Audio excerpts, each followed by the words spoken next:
Hello, KCIW listeners, and welcome to Curry Café. I'm volunteer Rick McNamer with your host, Ray Gary, KCIW's famous radio personality. Here at Curry Café, we put together a panel of guests, or a guest, as is in the case today, to discuss topics of interest in our community. Listeners can participate in our show by texting in questions or comments to 541-661-4098. Again, that's 541-661-4098. Before we begin, I would like to let our listeners know that KCIW is an all-volunteer community radio station that depends on our volunteers, sponsors, underwriters, and local businesses with their generous donations to keep us on the air. If you'd like to help us out, please go to kciw.org.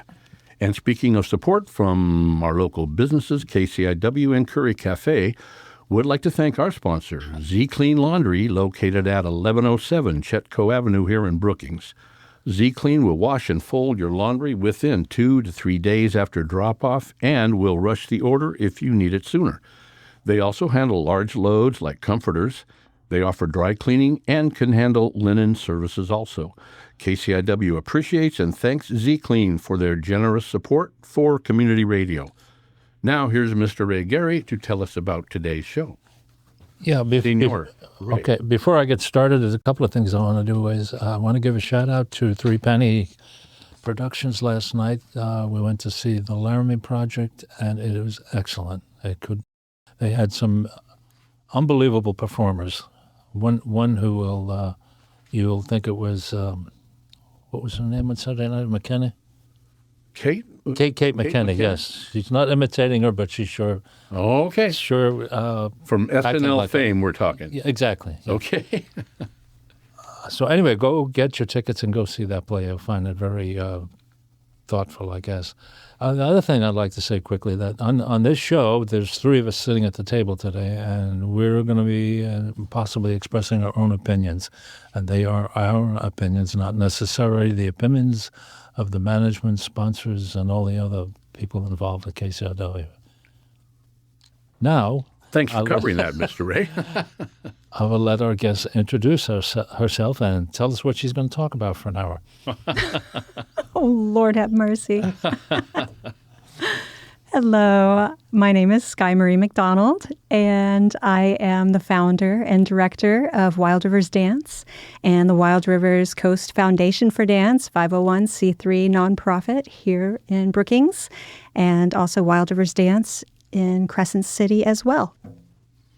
Glad to be here today. Yes, and it is both. Yeah, do you have a studio in Crescent City? We do. Also? We have a location here in Brookings, located on Chetco. Okay. And then we're also located in Crescent City on Lake Earl Drive. Okay, right. Mm-hmm. I'm delighted to be here today, and I have to concur. Laramie Project, I saw it Friday for opening night. It is a very important work of theatrical art, and I highly recommend going to see it if you haven't seen it. It's well done. It always amazes me when I go to some of these local plays, the talent that's just out there for free, and they're not being actors professionally. Although the woman I spoke about, she was superb. I was told later that she's been in 500 productions, and she was at one time a professional. Wow, I believe it. She was fantastic. It was really an interesting production because each actor plays several different parts with very minimal costuming, maybe just the change of a prop or an accessory to shift the character. So it keeps you on your toes because you can't get used to the face to tell you who that character is going to be, because one actor will be portraying, 3, 4, 5, 6 parts. And just very basic black costuming, maybe add a hat, add a scarf, change a dialect, something like that to indicate different character. And it's got a narrator running as well. So it's a really intelligent and very important work of art. And I was thrilled to get to support that for our community. To have that production here it's good. That's wonderful. So the reviews are in, and definitely go see the Laramie Project. Go see it. And of course, for those who might not know, I believe it's about the poor kid that was killed. Right. Help me out, why? Laramie. Matthew Shepard was killed in, I believe, 1998. Yeah. What He was horrible. Beaten to death and hung up on a fence and left there for 18 hours before his body was discovered. Such a surprise. His church was gay. Yeah. So, Right. well, yeah, we all need to see that play. Well, speaking of performers, Skye-Marie, that's what you do. If you don't mind, tell us a little bit about, or all about your background. If you're a Brookings lifelong resident, I don't know, or if you're not, where you came from and what got you started in this dance. Absolutely. Yes, performing. It's what I love. It's what I do. Unfortunately, I am not a Brookings resident, but I got here as soon as I could. I hail from North Texas, Wichita Falls, Texas. Oh, wow. Yeah. Quite different from this area. It is quite different. It is indeed. It is a beautiful place and near and dear to my heart, but the West Coast called, and here I am. So I grew up in a family of artistic people. My dad was a jazz pianist. His sister was on Broadway, and she was actually on radio. She was the first air traffic control reporter over Washington, D.C. back in the 60s. So Wow. She was a pretty cool cat. Wow. So was she a pilot then? She was a reporter. Yeah. Her name was Marie. They called her the Siren of the Sky over Washington, D.C. So she flew in the helicopter. In the helicopter. Mm-hmm.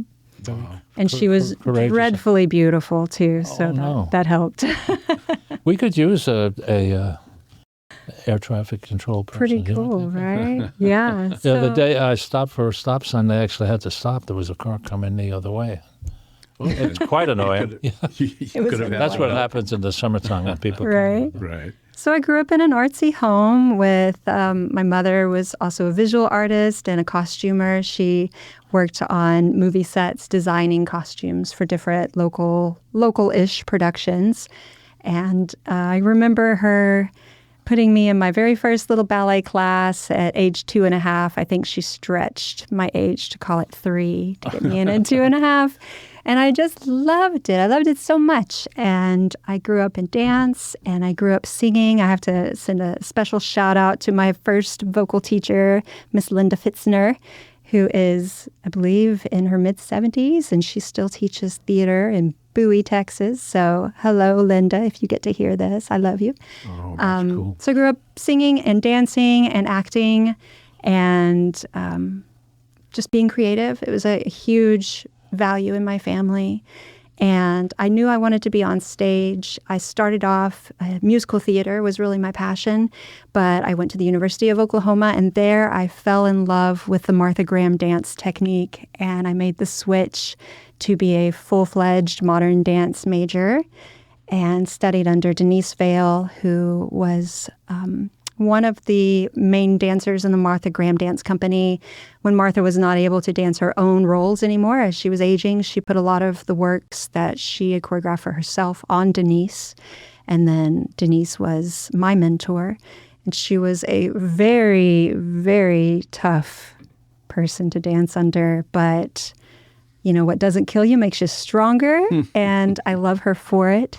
And she's back in New York City working with the Martha Graham Dance Company again now. And from then on, I went into various different stage work after I graduated. I was also a cultural anthropology major. That was my other degree. That was what I would fall back on, right? You know, because anthropology is a great fallback degree, right?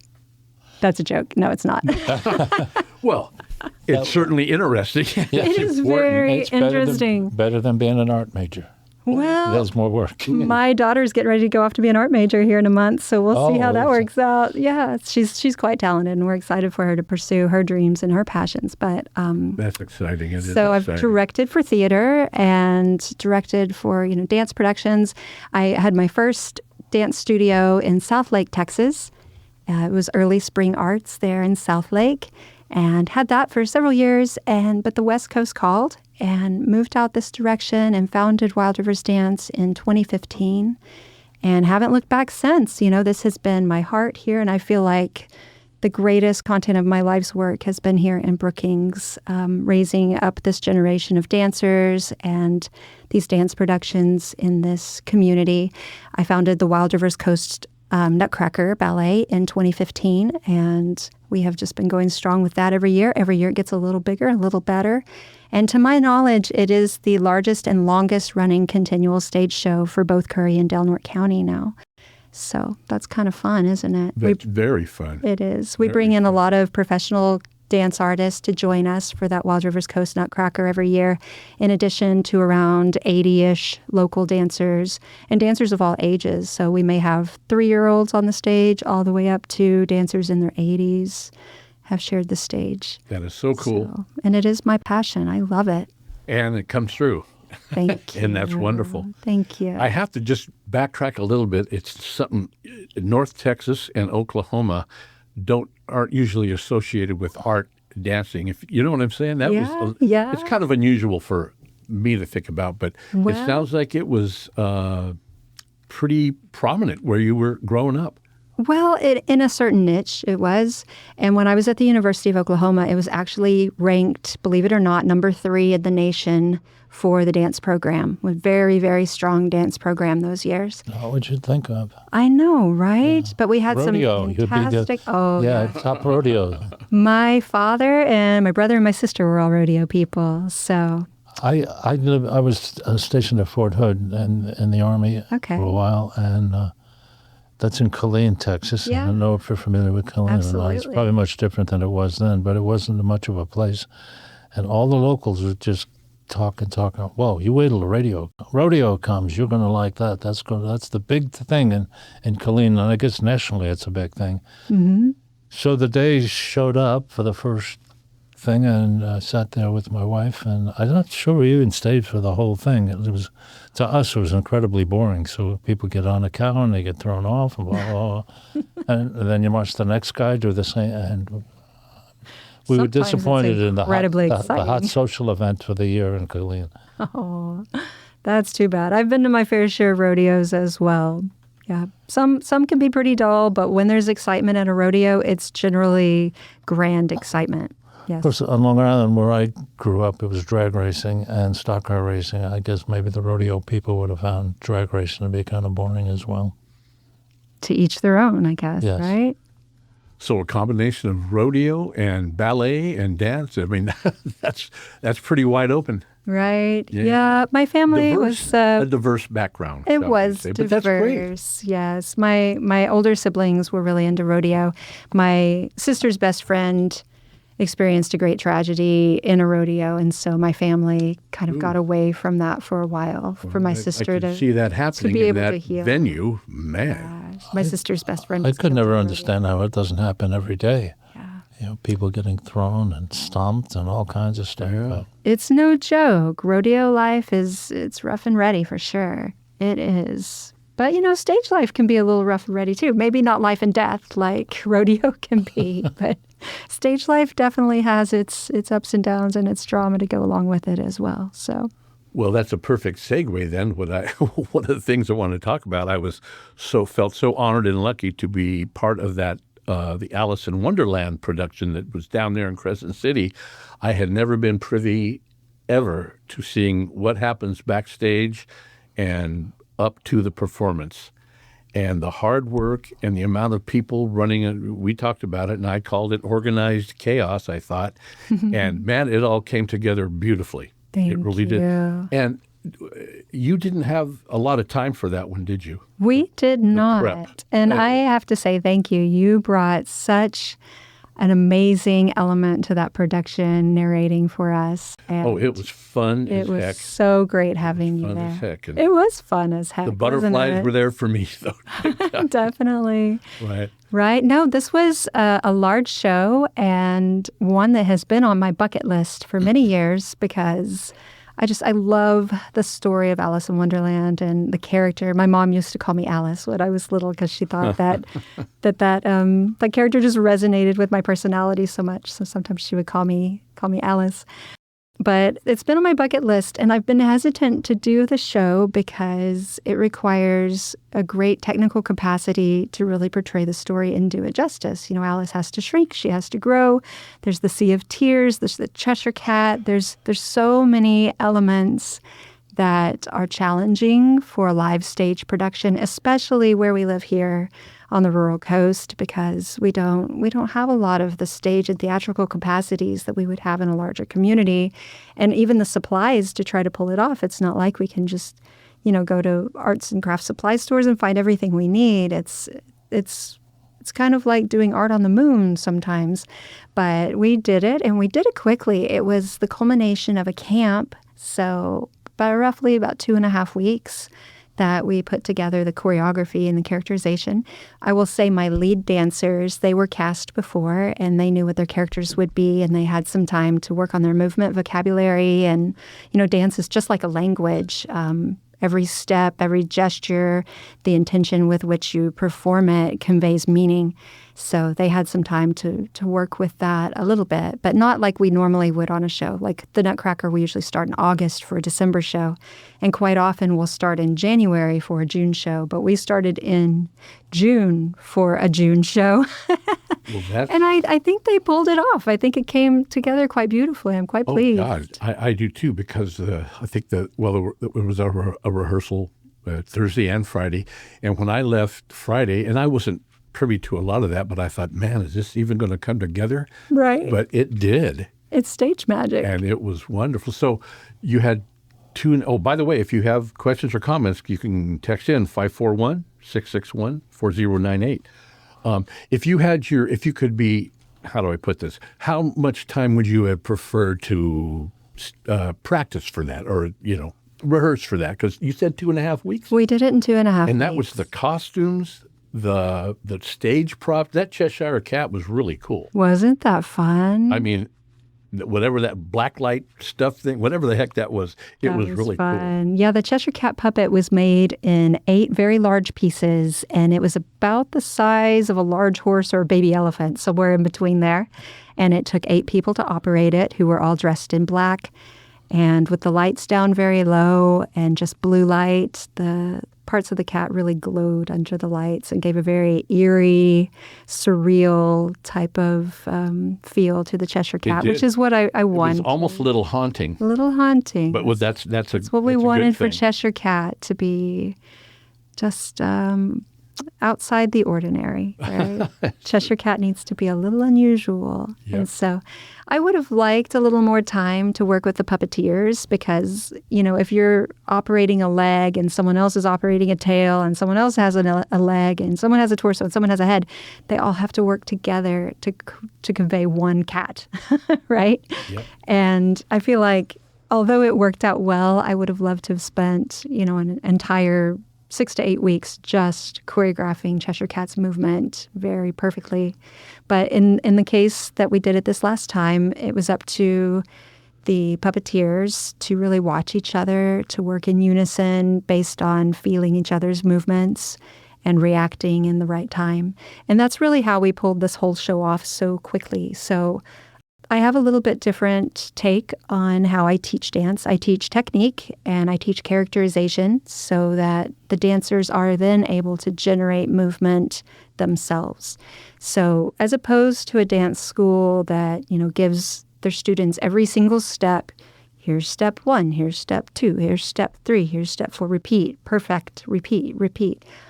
I do teach that way some, but as my dancers get older and they get more mature in their craft, they learn how to generate their own movement. And so that's how we pulled this off so quickly.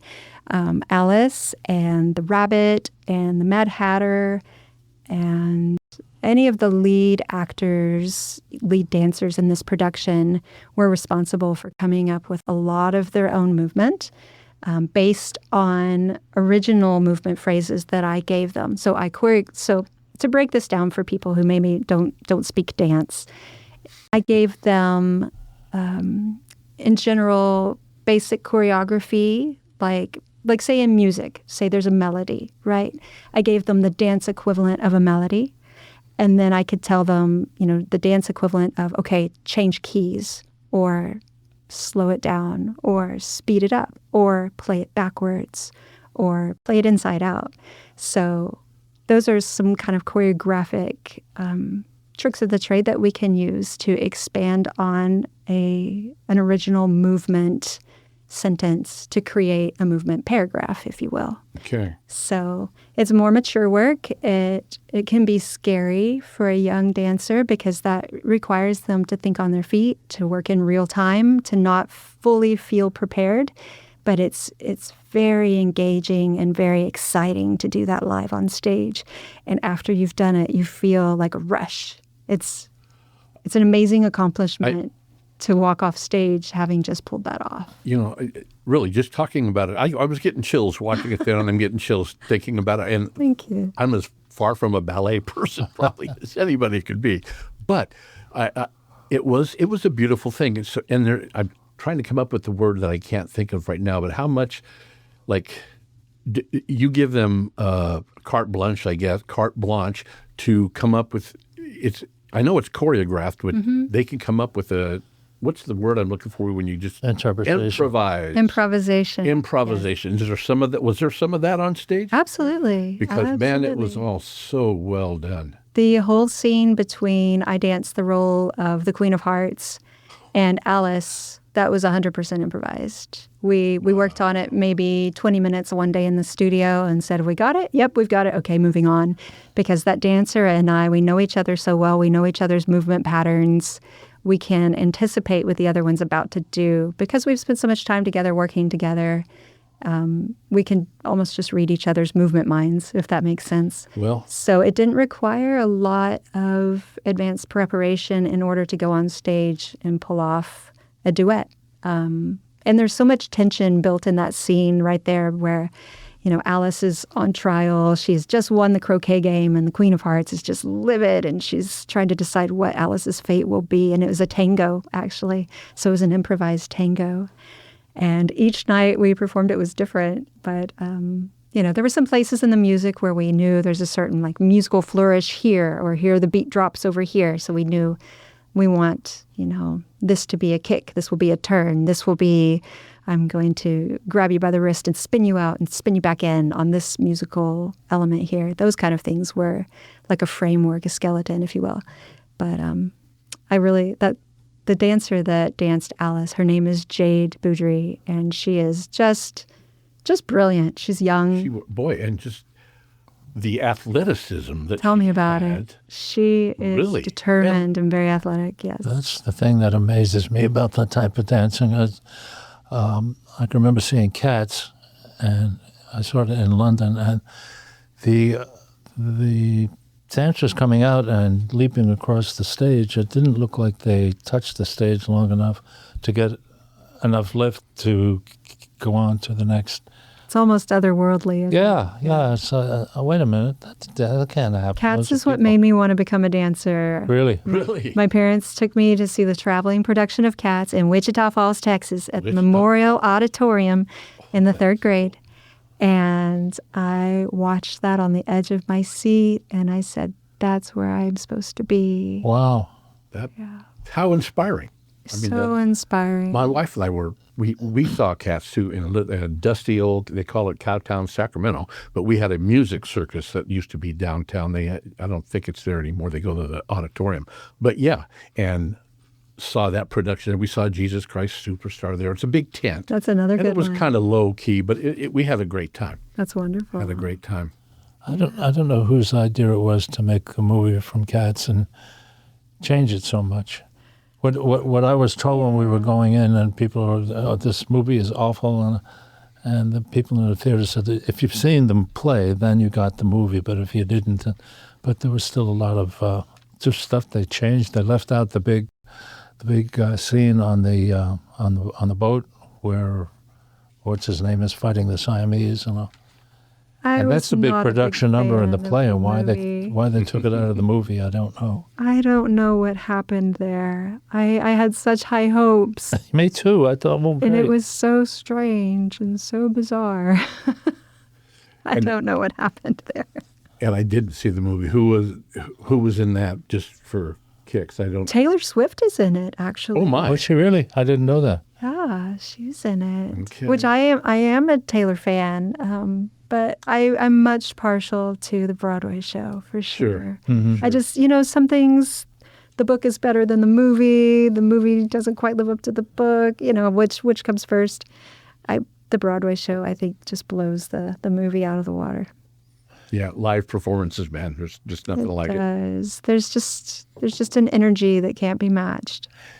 Yeah, you can't do some of the songs in a movie that you did in the play live, and that sound is coming out of a person, Well, in Riverdance, early on in Riverdance, the choir or the women come out and they're singing, and it reverberates through the whole theater, and it's just the most amazing sound. You feel it in your chest. Yeah, exactly. You can hardly believe that's going on. Right. So on television, it doesn't work quite as well. It doesn't quite. No, as dancers, that's one of the things that we kind of have to come to terms with and almost grieve, is that our art form is so fleeting and you can't really capture it. Yes, you can make a video of it. You can watch the video later, but it's not the same. You'll never capture it. And you can take a photo of it, but it's just a photo. But dance is just the most ephemeral of all the arts. It's there in a moment and then it's gone. So it doesn't leave any commodity to be sold. It doesn't leave really anything for posterity. It just exists in a moment. You can get a T-shirt. You could get a T-shirt. You could get a souvenir. That's right. But I think it's almost like creating something out of tissue paper. It's so fragile and fleeting. So powerful, but then it's gone. Absolutely beautiful. Right, yeah. Wow. And the same with the dancer's body. It doesn't, last at its prime instrument level forever. So you work so hard to achieve a certain level, like you're talking about with those dancers at Cats. They are just, top-notch, amazing athletes. But then the dancer also has to come to terms and be okay with that your body ages and shifts, and your career will also have to age and shift. I was going to say, yeah, just change the style of dance that you can do, or change what capacity you're involved in, right. Change the style, things like that, right? Yeah, ballet career does not generally last. Okay. If you're in your 40s and you're still a professional ballerina, that's wow. Hats off to you. Hats off. Yeah. But, you cheated. You just took the easy parts. But there are amazing dancers. I mean, look at Debbie Allen. She's still going. Oh. Look at Janet Jackson's still out there doing incredible things. So there's a saying that old dancers don't die. They just shuffle off. That's perfect. Right? Wow. Yeah. It does keep you young. They do say that dance I is bet. one of the best things you can do for maintaining your vitality, maintaining your Mind, body, cognition, spirit. right? All of it. Yes, yes. Yeah. It's a good thing, and that's why we do it. That's the nonprofit here exists so that the young people and older people too in our community, but predominantly the young people have access to this, because I do believe so powerfully. I do believe so much in the power of dance to create a healthy person and a healthy life. And I think that all kids should be able to have access to that, not just kids who come from the means to afford it. Right. Because sometimes the kids who need it most are the kids who come from families that can't afford it. Right. So Right. that's what our nonprofit is for, and that's what we do here with that. Yeah. Okay, so if you have a question or comment, remember 541-661-4098. And we are at the halfway point already, which blows my mind. I just want to remind listeners that you're listening to KCIW-LP 100.7 FM in Brookings, Oregon. We are an all-volunteer community radio station. If you'd like to be a part of KCIW as a volunteer, whether you would like to help out with a donation, assist us with technical skills, or even host your own radio program, please visit our website at kciw.org and click Get Involved. We'd love to have you as part of the KCIW team. Thank you. And back to the performance that you talked about, Alice, there was, again, I was trying to catch most of the show between my little parts.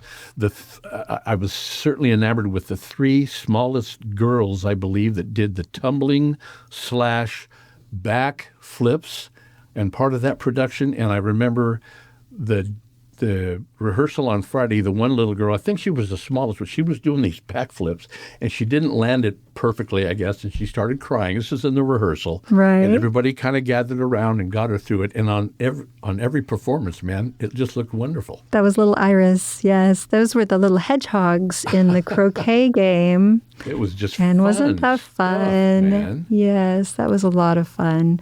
Those kids, they work hard. And yeah, little Iris, she didn't land it one time, and she was very nervous and very worried about it. But she sure nailed it for every live performance. Well, and boy, talk about developing, your little brain, and you're already, I bet you that's just part of it.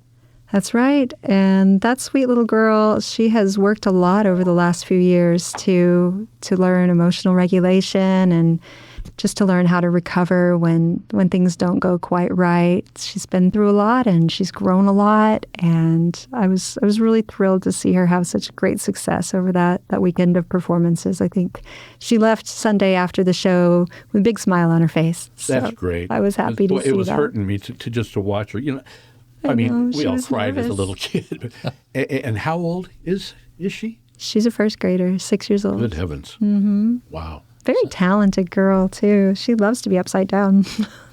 Sounds like these kids are getting a lot of life lessons out of this as well. They really are. They learn a lot of teamwork, especially when we're like what I was talking about, working in an improvisational capacity. You really have to learn how to anticipate and work together and cooperate in the moment with nerves and high pressure. So our more advanced dancers are really working at a very, very advanced level. And just our little ones, they learn resilience. The little kids' dances, they are more choreographed and memorized. So they learn to practice. They learn to set a goal and work towards their goal. They learn to cooperate with their friends on stage. They learn to, keep all of their items together backstage, to be prepared. And they're learning resilience when something doesn't go quite right. Every live show, I tell all of my dancers ahead of time, it's not going to go perfectly. Just get that out of your mind right now. There will be things that go wrong. Watch for the things that go wrong and be ready to fix it in the moment with grace. And if the audience doesn't see it, they don't know it happened. So if you forget your dance, smile and keep dancing. If your shoe flies off in the audience, make it part of the dance. If you fall off the stage, tuck and roll. Try to come back up in a nice pose. Whatever you've got to do to just keep the show flowing. And so these kids, they do learn a lot about just how to recover, how to keep things going with the pressures high, but to stay calm under pressure and keep working together. So it's good stuff. I'm life lessons. Really grateful that this has been my life. Did we get a text? Not yet. It says someone's typing, so we're holding, waiting boy. for a text. So. Who could it be? I'm so excited. It'll come through, hopefully. What? I wonder who it's going to be. This is very exciting. You guys get to do this a lot, huh? This is so fun. Where and especially fun with community-oriented people like yourself. Yeah. I mean, this is what to me, it's all about. Super because fun. this community now, and I was a little research, and I'm kind of brand new to all this still with your dance studio, but it covers. It's not just Brookings and Crescent City. It's like the whole Wild Rivers coast. You get people probably from Gold Beach, maybe, that come. We do. We've had dancers come as far as Port Orford. Hyuchi, Gold Beach, Crescent City, a little south of Crescent City. So, the program that we offer is quite unique, and it's really not the kind of thing that you would generally find in a rural area. This is a big studio or big city style studio that we have here. So, the kids that participate, they're very dedicated. They come from quite a ways to be a part of what we do. And the adults too. We've got several adults that are very committed to class and performance and their daily habit of stretching and dancing. And now, and we're talking students here. Mm-hmm. Yeah.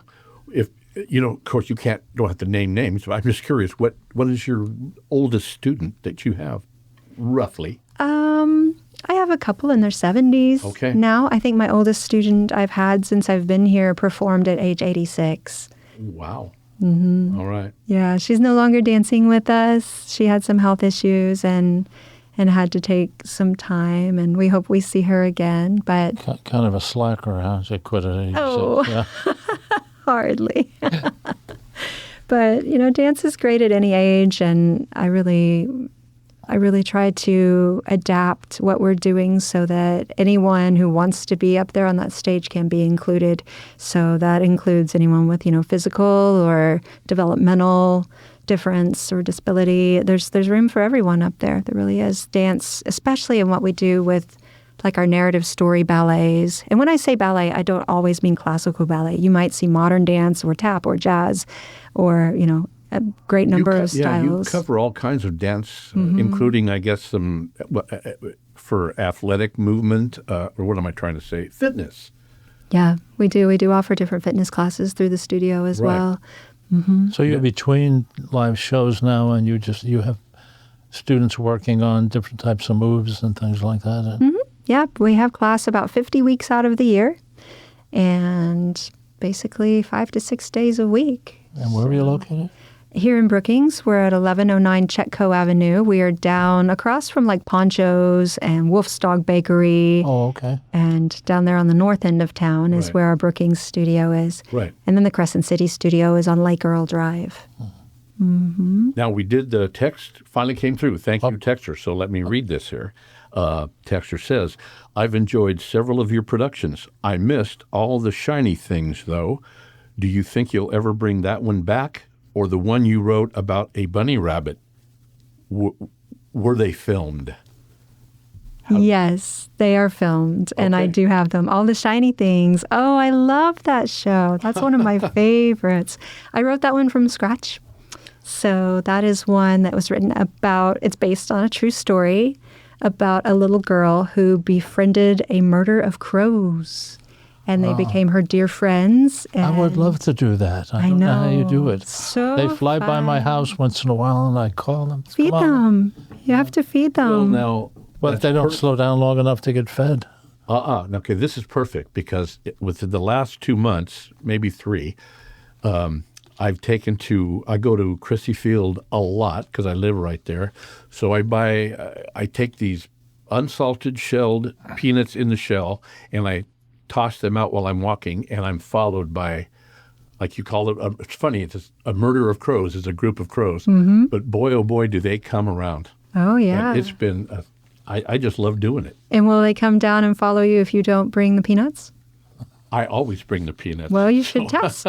See what happens if you don't maybe bring they the get peanuts. mad and start. Or take a few steps without throwing one out and see what happens because they remember you. They are very, very smart. I think and they you'll are figure, too. They can recognize you'll find your out what it face. feels like to be pecked by a crow if you Well, don't feed maybe the dog. so. Right? So the story, All the Shiny Things, is based on a real little girl who was up in the Seattle area. And she was a friend of crows, and she fed them, and they brought her little shiny trinkets, little doodads. I've heard of and that. over several years, crows, they communicate with each other about good people and bad people.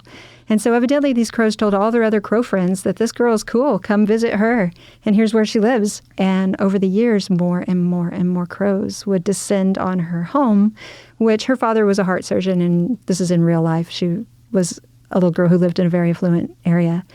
Can you imagine just thousands of crows that would descend on her yard every day to come visit her? Oh, wow. The neighbors didn't like it. I think so. God. Of It course. caused a ruckus. So there was a great, clash here between the little girl and her family that appreciated the crows and the neighbors who did not like the crows because they make noise and they make poop and they leave feathers and they make a ruckus, right? So there's actually a lawsuit about it. So I wrote a ballet wow. about the crows, about the little girl, and it follows the little girl from the time she's small, and then she's a little larger, a little bigger girl, and then she's a teenager. And the costumes for that one were just so fun. I bet. I have a friend who shot a crow in his yard, Oh, no. and Ugh. Yeah. he didn't expect the reaction from me that he got. And he said, after it was laying there, and the other crows all came around, they were Yes. chirping. And I said, yeah, that's a family. You took a member out of the family. And They have funerals for each other. yeah, they do. And I had to explain to him that They're among the smartest creatures on Earth, and the unbelievable things they can. And they will figure out. remember him for doing that. They Yes, will remember, that's and what I they told will them. tell I each said, other about him too. Watch your ass when you go out in the yard. Right? Yeah. You don't want to get on a crow's bad side. Yeah, and it was just one of those because it was bothering him kind of thing. So I hope I've made him feel bad about just wantonly killing I things. hope so. He Just should. because- He should be ashamed Yeah, of no himself. That's a terrible thing to do. Yeah, I love birds. That's another one of my passions. I spend a lot of time bird watching here, and I have ideas about the different animals and things that I observe, and a lot of times that's kind of the inspiration for some of our ballets. I love animals portrayed in dance, especially for children. It's just so charming, and they love to put themselves in the role of an animal that they like. So I'm not going to say too much about what's coming up in the future, but there is another new original show coming up that will have some really spectacular animals in it. Okay, well, I'll get rid of that question because that was one of my, but that's okay. I'm not going to tell you until we're ready, but I'm working on it, and it might be a new favorite. So Awesome. I believe the other dance that your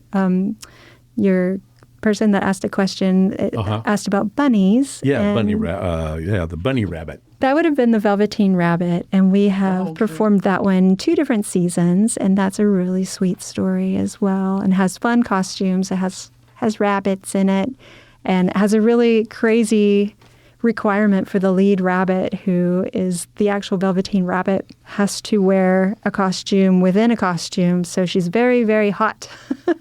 She wears a full rabbit suit, a brown one inside of her pink one, and then when she becomes a real rabbit at the end, she has a quick change on stage. The butterflies fly around her very, very quickly, and they create a diversion, and she has to very quickly unzip and get out of the pink bunny rabbit costume, and a butterfly has to hide it as they take it off stage, and then when they fly away from her, she's a brown rabbit, and she's become real. So that's a fun one. And we do have it filmed, yes. That's great. That's great. So, Skye-Marie, how many, you have written your own plays. How many, roughly? Probably hard to count, but I'm just, Over the years, probably, well, you mean where I wrote the storyline from scratch? Yeah, I mean, like, not an Alice in Wonderland type Right, thing, not but one that your someone else own, wrote. Creation. My own creation. I've written probably, I think, 8 over the years. That have all been performed. Not all of them here, some in other cities, but Okay. I really enjoy writing and love to bring that onto the stage. So I'd love to do more of that in the future, create my own. We wrote a movie. Did you get to see our movie? No. We did. No. Oh, wait a minute. Are we talking small town? Small Town Nutcracker story. Of course. Right. That was, I went to the Wild Rivers Film Festival, and I'm going this year.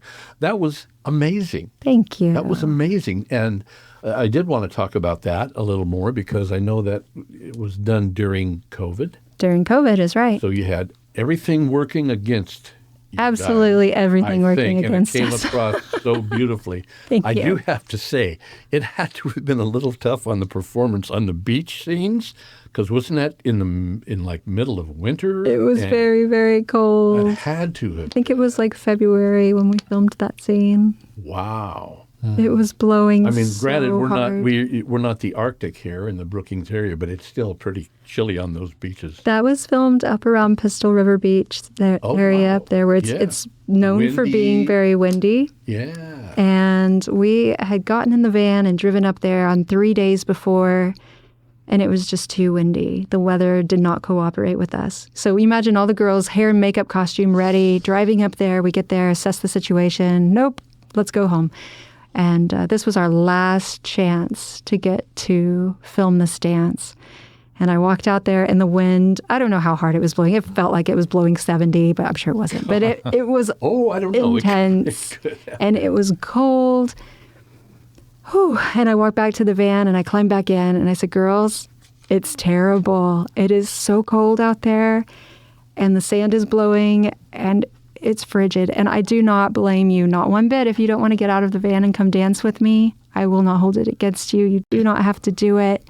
I said, but I want you to know you are some of the toughest, gnarliest dancers. You are Oregon Coast rugged. And if any dancers could pull this off, it would be you girls. I said, I'm going to go down there, and you are welcome to join me, but no hard feelings if you decide that you want to stay in this van. And I tell you what, every single one of them, one by one, got out of the van and, ran down tippy-toe, tippy-toe, tippy-toe. They're all standing there shivering on the beach like, are we ready? Ready. And then the music wouldn't work. We couldn't hear the music over the wind. So we had to dance with no music, just watching each other and staying in time. And that was for Waltz of the Snowflakes and the Nutcracker, which is a very complex classical music piece. And it's all done in canon in different groups. So canon is a term that means like the first group goes, then the second group goes, and the third group goes. And so there was a lot of just watching each other and trying to stay on time so that then when the music was laid over the video, it would still make sense. And it did. And it very much did. And it did. Didn't that win some awards? It won several awards. It went to multiple film festivals and it's won some film festival awards all over the world. But one of the most notable ones was at the Orlando Film Festival. They won Best Cast Ensemble. So that was pretty spectacular that the whole cast won that award. Mm-hmm. It's won Best Cinematography. I think it's won Best Story. It's won on very many different categories. And it should be coming out pretty soon. We're still working on it. Oh, okay. Yeah. So anybody can view it. Eventually, yes. Eventually, it yes. It was an amazing production. Mm-hmm. We're working on some last little finishes with the music and the colorization. Evidently, making a movie is a really big process. So this was the first time I'd ever done it. Well, any of us had ever done it. This was the first screenplay I ever wrote. It was still being written while we were filming the first pages while I was still writing the ending. And just writing as fast as could go. Well, again, man, the hard work, the dedication, the prep, and I think I said, if I didn't say it already, I'll say it again. Working for the railroad I thought was hard, but when I saw what you guys did, it's like, what a piece of cake, man. They don't have a union. Don't have a union contract. They don't have There's just so much, and never being privy to that and watching it for the first time, it was amazing to see all of that. And plus the other parts, when the people that made the costumes, the people that put out the food for the production, there was some delicious, wonderful food that they had. Right. That day. I mean, just everything. They did a great job on concessions this year. Our ladies that take care of that, they are pros. Not really, they're dance moms, but they know what they're doing. And they make it beautiful and so tasty. So they really try to elevate the whole performance to give people that just really elegant, what you would expect in a big city. We want to bring that kind of caliber of performance art here to Brookings and to Crescent City as well. Yeah. Mm-hmm. Speaking of that, how about that venue? I had never been there before. It was a middle school, but then they call it the Crescent Elk Auditorium. Mm-hmm. I thought that was pretty impressive. It is. It's a lovely space, and it is the only real auditorium in both counties. Yeah. The community theaters, they have their own auditoriums that they use, their own theaters that they use, like Checo Pelican Players and right. Which I believe did Lighthouse Repertory Theater just get a new building in Crescent City, I believe. Oh, okay. I think so. Okay. And then there's, plans to build a big performing arts center in Crescent City eventually through Partnership for the Performing Arts, which that's very exciting that's in the works. Okay. But currently that Crescent Elk Auditorium it's really the only auditorium. So it's in high demand. And it's hard to get, but it is a nice stage, and it seats around 300, I think. It has a nice light board, light setup, good sound.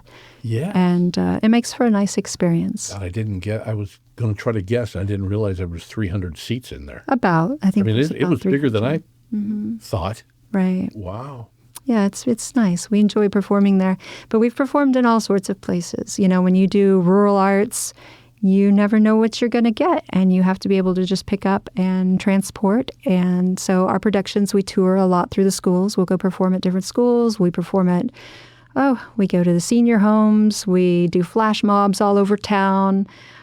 We perform at the festivals. You never know what surface you're going to get. And it's crazy as a dancer. You learn so well how to transfer your weight and feel the floor, and a good dance surface is everything for your dance technique, right? And then sometimes we show up and we got to dance on uneven gravel. Well, It's like, I was going to say, perfect example. You had that beautiful venue in Crescent City down to the ice-cold, windy beach at Pisco Right. River. I mean, come on. That's right. What a... Dancers here on the Wild Rivers coast here, they got to be rugged. They have to rise to the occasion. These are not some wussy city dancers, but they work hard to pull off city caliber quality, off-road, we're going to call it. They are off-road dancers. Yes, indeed. Golly. It's fun. And then you said, dance moms. I'm sure there are probably dance dads and dance grandparents behind a lot of these Yes. students There also. are. A lot of our kids And maybe that just dance, friends of the family. Everybody seems so involved. they are. Even the audience that was there. They're wonderful, our dance families. I can't say enough wonderful things about them. We have very devoted dance moms and dads, and even grandparents. We have a lot of kids, actually, who are being raised by their grandparents. And can you imagine, being in your 60s or 70s and raising a elementary age kid? There's a lot of that here. And so those grandparents are quite devoted, quite involved, and we love having that intergenerational component to our dance family. It really is a dance family. It's everyone works together. And there's a show called Dance Moms. I don't know if you've ever seen. It's all about the drama and the negativity, and it's like a soap opera, Dance Moms. And where is this on? Is it like a TV show? It's a TV show, Dance yeah. Mom. Never heard of it, but okay. Oh, it's Okay. People that are into things get a little nuts about them. They can get a little nuts about it, yeah. People But who have show dogs and things like that, it's just, that's their life then. right. Don't understand why you don't understand it. Well, our dance families are great, and it's not for everybody. Once in a while, we get a dance family, and it's just not a good fit for them, and that's fine. But Well- the ones that we have are very dedicated and very, very much family, and we're very grateful for them. I couldn't do it without the volunteers that come together to make it work. Everything from, help with costuming to schlepping sets and lights and concessions and organization and cleanup and communication and ticket sales and putting posters up. There's so many people that Everything work together involved. to make these shows happen. Everything involved. And I have to give, we're running out of time, kind of only about 7 minutes left. But and we talked about it before the show a little bit. I have to give a shout out to the two gentlemen that were in the back with me when watching them do the rehearsals with all the music and the lights. And it was a big deal for them. And I didn't think it was coming together at the right time, but it did that day of the first show. Right. It does. Stage magic. It kicks in. Yeah. It does. They're great.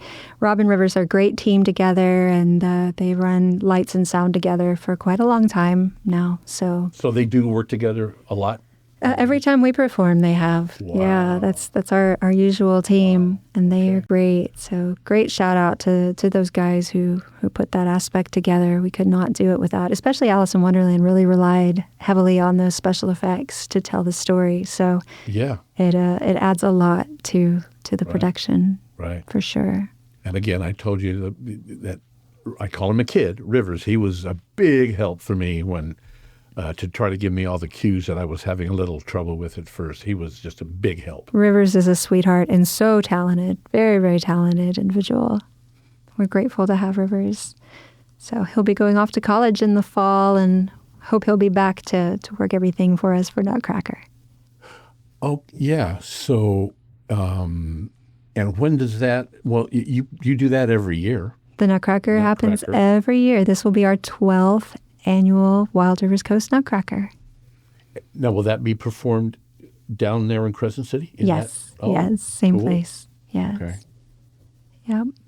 Can't wait. We'll get started in August with auditions, and then September we'll start rehearsals.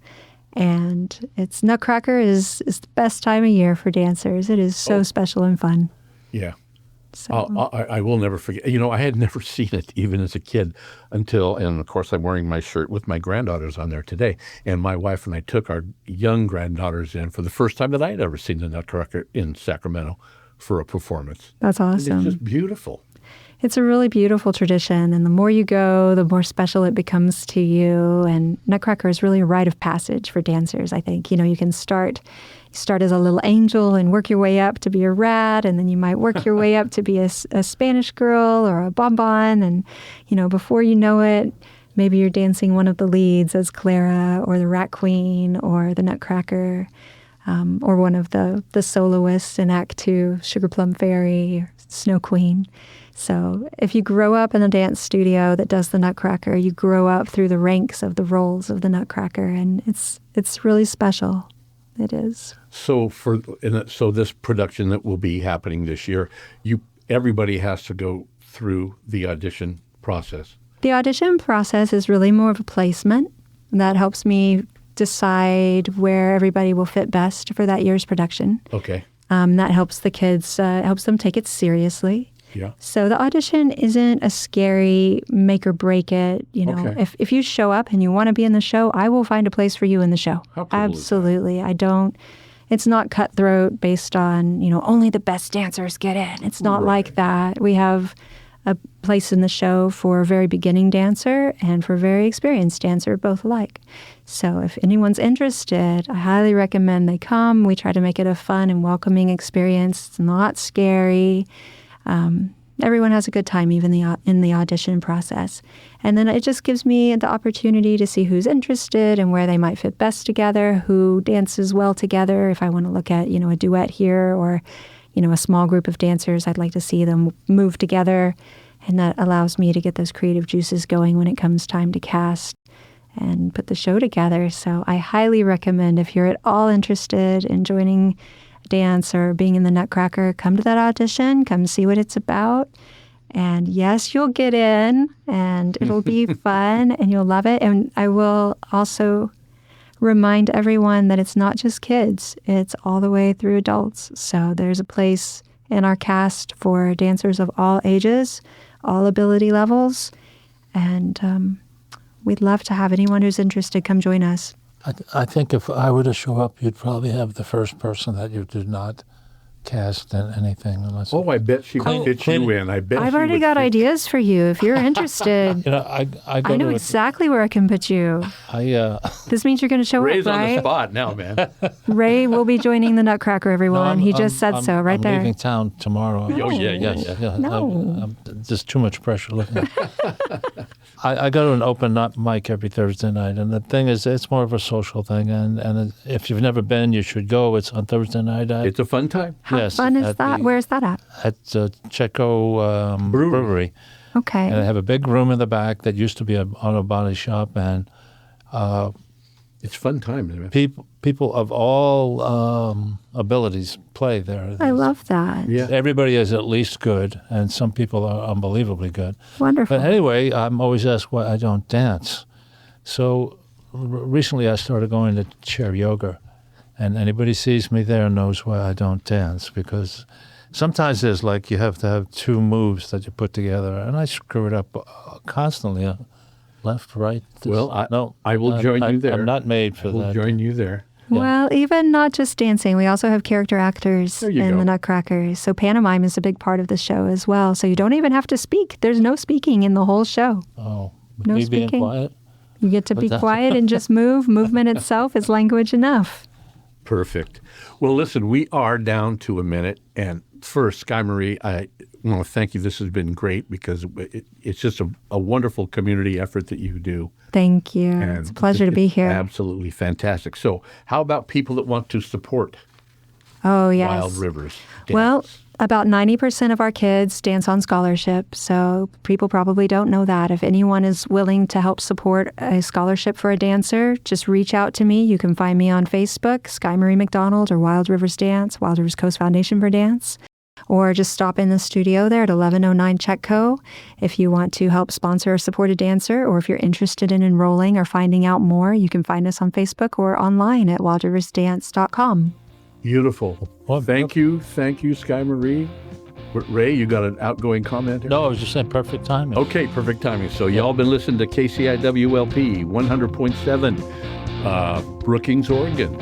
And we'll be back next week for another live show. Again, thank you, Skye-Marie. Thank you so much. Stuff. So much fun being here today. Fantastic. Thank you, guys.